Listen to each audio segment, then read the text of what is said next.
Assalamualaikum warahmatullahi wabarakatuh. Nama saya Danu Kusumawardoyo. Saya sebagai mahasiswa Universitas Islam Indragiri semester 1 Prodi Agribisnis. Izinkan saya untuk mempresentasikan mata kuliah dasar-dasar manajemen tentang penetapan tujuan organisasi. Penetapan tujuan organisasi. Tujuan adalah suatu hasil, titik akhir, atau segala sesuatu yang akan dicapai. Kegiatan tersebut dapat juga disebut sasaran atau target.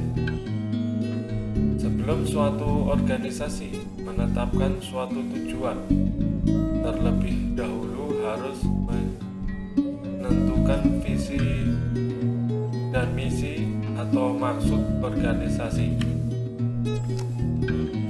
Visi dan misi. Visi adalah cara pandang yang jauh ke depan, mana organisasi harus dibawa agar tetap eksis atau mampu bersaing, inovatif, dan antisipatif. Visi adalah suatu gambaran yang menantang keadaan masa depan sesuai dengan keinginan organisasi. Berdasarkan hal tersebut, maka visi merupakan bagian dari rencana strategi. Perjalanan organisasi sangat dipengaruhi oleh lingkungan eksternal dan internal, sehingga pembuatan visi organisasi harus disesuaikan dengan lingkungan tersebut. Sedangkan misi adalah suatu pernyataan di mana di dalamnya telah tertera tujuan organisasi yang telah ditetapkan serta sasaran yang ingin dicapai. Pernyataan misi membawa organisasi suatu fokus kegiatan. Misi menjelaskan apa yang mendasari organisasi tersebut berdiri, apa yang dilakukan, dan bagaimana melakukannya. Fungsi dan tujuan organisasi. Beberapa fungsi dalam penetapan tujuan ialah sebagai berikut. Pedoman bagi kegiatan melalui penggambaran hasil-hasil di waktu yang akan datang. Fungsi tujuan memberikan arah dan pemusatan kegiatan organisasi mengenai apa yang harus dan tidak harus dilakukan. 2. Sumber legitimasi akan meningkatkan kemampuan organisasi untuk mendapatkan sumber daya dan dukungan dari lingkungan di sekitarnya. 3. Standar pelaksanaan. Bila tujuan dilaksanakan secara jelas dan dipahami, akan memberikan standar langsung bagi penilaian pelaksanaan kegiatan persentase organisasi. 4. Standar motivasi berfungsi sebagai motivasi dan identifikasi karyawan yang penting. Dalam kenyataannya, tujuan organisasi sering memberikan insentif bagi para anggota. 5. Dasar rasional. Pengorganisasian tujuan organisasi merupakan suatu dasar perancangan organisasi. Tipe-tipe tujuan. Tujuan kemasyarakatan social goal berkenaan dengan kelas-kelas organisasi luas yang memenuhi kebutuhan masyarakat. Tujuan keluar output goal berkenaan dengan jenis-jenis keluaran tertentu dalam bentuk fungsi-fungsi konsumen, contohnya barang-barang konsumen, jasa bisnis. Tujuan sistem goal. Cara pelaksanaan fungsi organisasi tidak tergantung pada barang jasa yang diproduksi.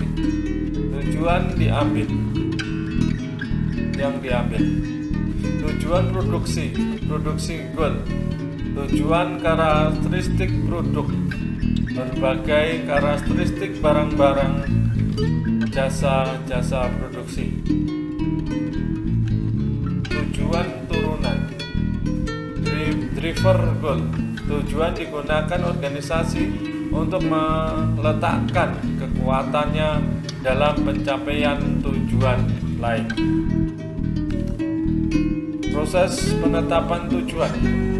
Proses penetapan tujuan merupakan suatu usaha untuk menciptakan nilai-nilai tertentu melalui kegiatan-kegiatan yang akan dilaksanakan oleh organisasi tersebut.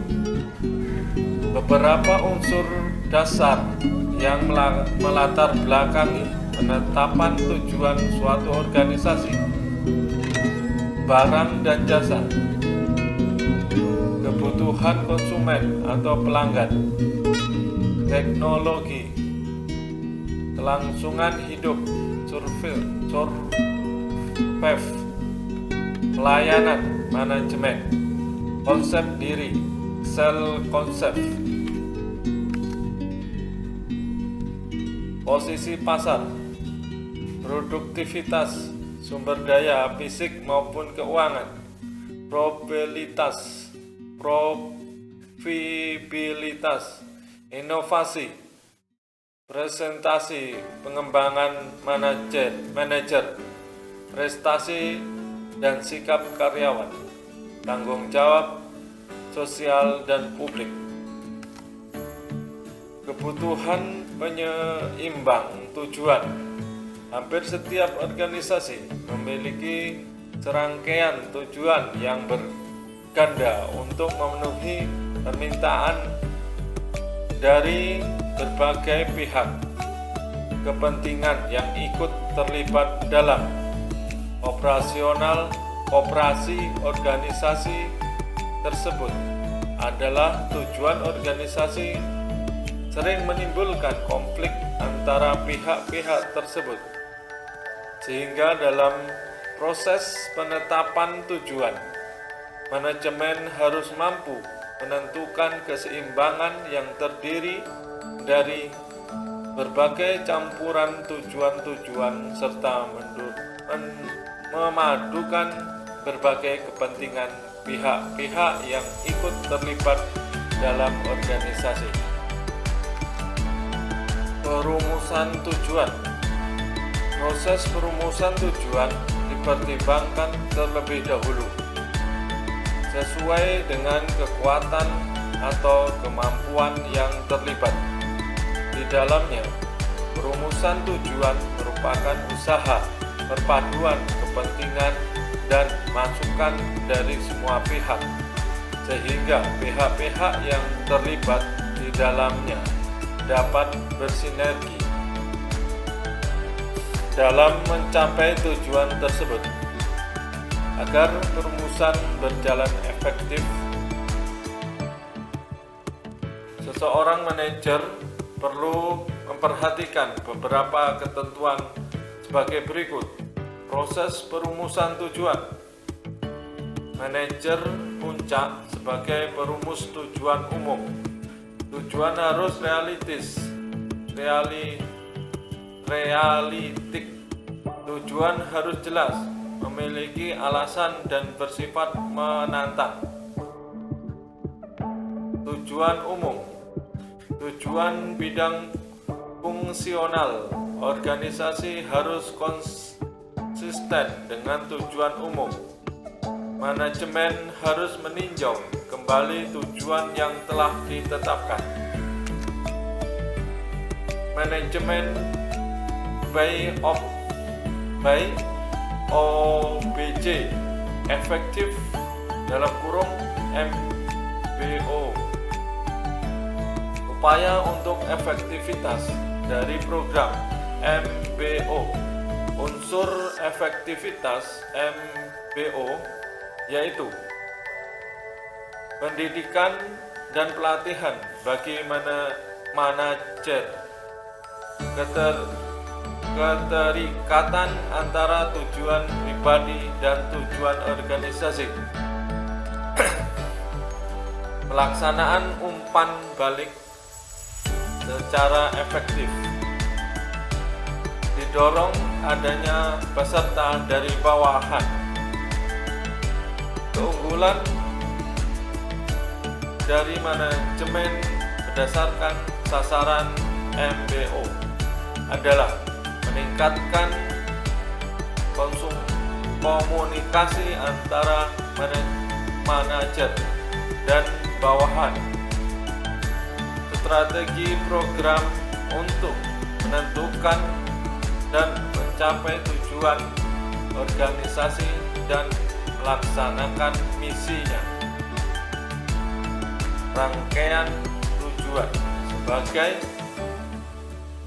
bagian proses MBO harus spesifik dan dapat diukur. Kekuatan dan kelemahan MBO. Kebaikan-kebaikan program MBO. 1. Memungkinkan para individu mengetahui apa yang diharapkan dari mereka. 2. Membantu dalam proses perencanaan dengan membuat para manajer menetapkan tujuan dan sasaran. 3. Memperbaiki komunikasi antar manajer dan bawahan. 4. Membuat individu lebih memusatkan perhatiannya pada tujuan organisasi. 5. Membuat proses evaluasi lebih dapat disamakan melalui pemusatan pada pencapaian tujuan tertentu. Kelemahan-kelemahan MBO. 1. Kelemahan-kelemahan yang melekat dalam kurung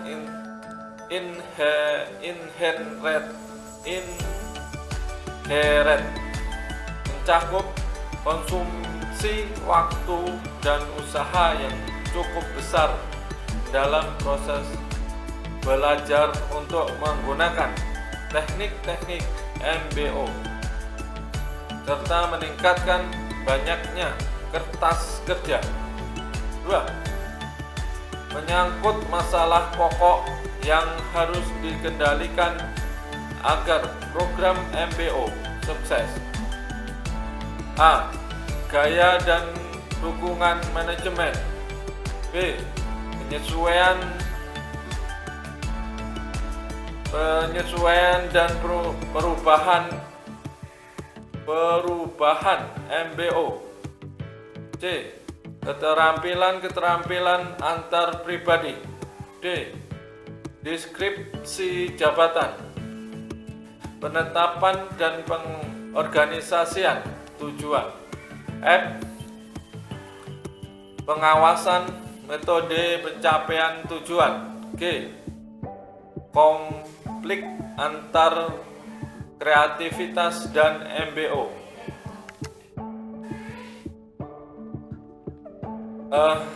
Itu tadi